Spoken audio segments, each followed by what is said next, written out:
steamboat. It was in 1812 when the steamer called the Comet ran between Glasgow and Greenock at the speed of 6 miles an hour. Since that time, more than 1 million of steamers or packet boats have plied this Scotch River, and the inhabitants of Glasgow must be as familiar as any people with the wonders of steam navigation. However, on the 3rd of December, 1862, an immense crowd composed of ship owners, merchants, and Messrs. Todd and McGregor. This last name especially proves that the descendants of the famous Highlanders have become manufacturers, and that they have made workmen of all the vassals of the old clan chieftains. Kelvin Dock is situated a few minutes' walk from the town, on the right bank of the Clyde. Soon the immense timber yards were thronged with speculators. Not a part of the quay, not a wall of the wharf, not a factory roof showed an unoccupied place. The river itself was covered with craft of all descriptions, and the Hyde was an everyday affair with the people of Glasgow. Had the Dolphin. It was a large ship, about 1,500 tons, in which everything combined to obtain superior speed. Her engines, of 500 horsepower, were from the workshops of Lancefield Forge. They worked 2 screws, one on either side of the stern post, completely independent of each other. As for the depth of water the Dolphin would draw, it must be very inconsiderable. Connoisseurs were not deceived, and they concluded rightly that this ship was destined for shallow straits.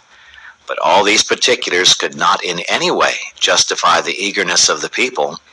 Taken altogether, the Dolphin was nothing more or less than an ordinary ship. Would her launching present some mechanical difficulty to be overcome? Not any more than usual. The Clyde had received many a ship of heavier tonnage, and the launching of the Dolphin would take place in the usual manner. In fact, when the water was calm, the moment the ebb tide set in, the workmen began to operate.